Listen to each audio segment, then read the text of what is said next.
we don't have enough queer spaces in the world. Overall, anyone would agree that the world is not a very queer-friendly place, with most countries willing to unalive people for being queer. The seemingly accepting ones in the West are not perfect, as they have only ever accepted one specific type of a queer person, namely the gay cis man.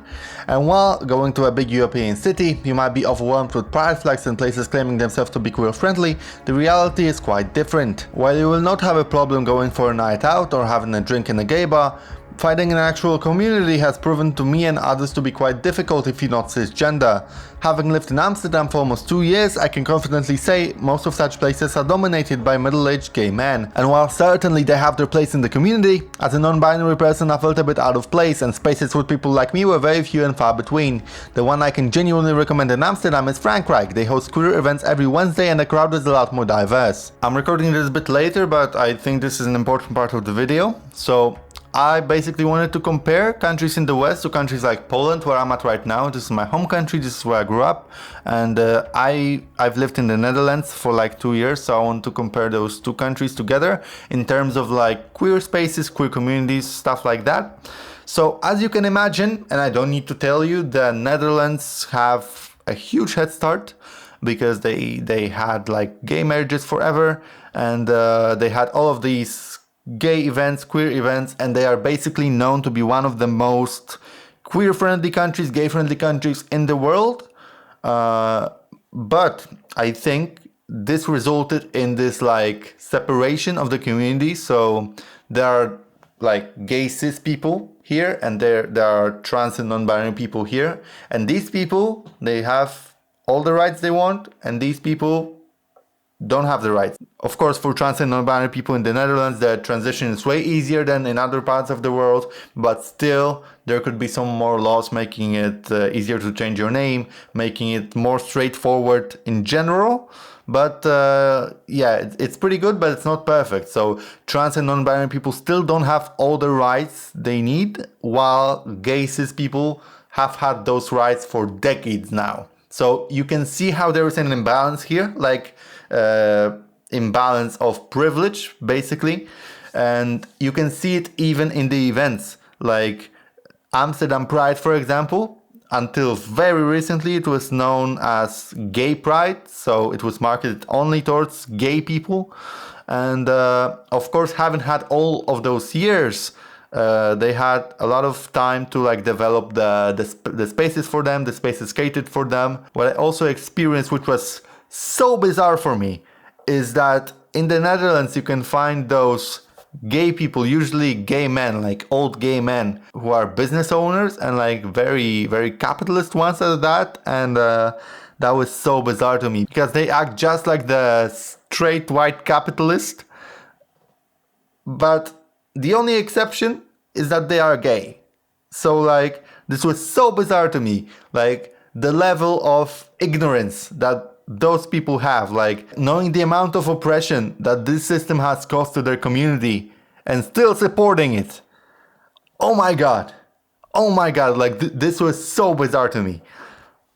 Now let's compare this to Poland. Obviously, as you probably already know, Poland is known to be very, very homophobic and very hostile towards LGBTQ community. But here, it's not like that. There's no distinction. Like, there's no distinction between this group has rights, this group has no rights. No, nobody has rights. So we all need to be together. Like, it's a more unified group. Like, when you go to a queer space in Poland, because, like, of course they exist. Like, it's not like being gay is illegal here. It's not that bad. When you go into a queer space in Poland, there's no division. There is like everybody is together because nobody feels like more privileged more than the other person. This sense of community is so much greater because there is this outside influence, this outside hostility that is trying to keep us down. But we as a community like stick together and try to work our way up. And this is like so much better of a feeling than what I experienced in the Netherlands in those like queer communities there. Because whenever you go to anything labeled as queer, basically, you can pretty much expect right off the bat that the majority of people there will be like gay and bi cis men, and usually they are so out of touch, because they have enjoyed those privileges for such a long time. And I don't know. I know, kind of going to the Netherlands, I was expecting a bit more, because I was thinking to myself, like, if even in Poland, even in a place like this, which is so hostile towards queer community, we can form such great spaces. Like in the Netherlands, it must be like 10 times better, but no, it's not. No, it's not. Maybe in some cities, if you know some good queer community in the Netherlands, please tell me in the comments, and I will make sure to go there next time I visit. Let's get back to the video. But it got me thinking. Amsterdam is known to be one of the most liberal and leftist cities on the planet. If queer spaces are so hard to come by here, what about the rest of the world? I went on Google Maps and searched for terms like queer, LGBTQ, gay, etc. all over the world. My criteria of what makes a good queer community space were as follows. It's not only a club or a bar with drinks and loud music. It hosts regular community events for different groups under the LGBTQ umbrella, including events exclusive for trans and non-binary people. It's not just counseling and support groups, although these are very important. It's a genuine meeting space to meet individuals with similar experiences to our own. Just a disclaimer that of course these search terms are not perfect, because different places are called different things, such as Frankrijk, and not all of the places that I'm looking for will necessarily pop up with these terms. But with these terms, after going over major cities in Europe, Asia, Africa, Australia and Americas, I found a grand total of 2 places that meet all of my criteria worldwide, and that was honestly a shocking discovery to make. The first place was in New York City. It's called Lesbian, Gay, Bisexual and Transgender Community Center, and honestly, from what I've read on the website, it's as close as it gets to a perfect community space.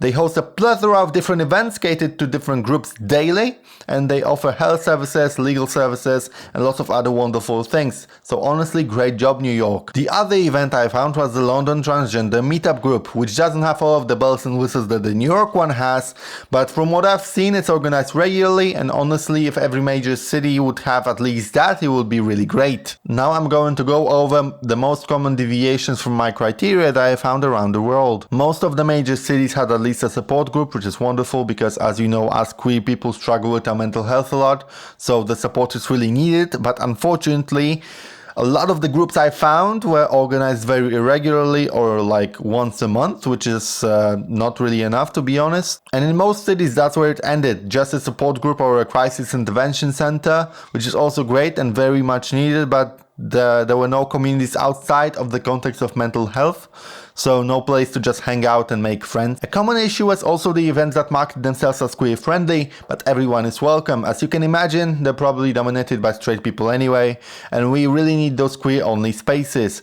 Straight people can go to every bar, every club, and every event they please without feeling too much out of place, and we need at least some spaces for queer people where we feel safe and we feel like we belong. If you're a cishet or even a cis gay person, it's not discriminatory, you can literally choose any other place. The way to check if someone is queer is just through self-identification, and while there may be some people who like to get in, it's really a minority, to be honest, and it's not going to disrupt the overall ratio of the event. Another issue was most big cities have gay clubs and gay bars with loud music, but to be honest, it's mostly a place to dance, not to form a community, so I did not take those into consideration when thinking about queer spaces. The type of places that were really close to getting there was places with events for queer people, but there was no distinction between gay cis men, trans and non-binary people, etc. And while I am all for those places existing, where everybody can just come together and meet other queer people from different umbrellas, I also find it really important to have exclusive spaces alongside them catered towards different groups in the LGBTQ and BIPOC communities, where we'd be able to meet people with similar experiences. And don't get me wrong, being intersectional is still important,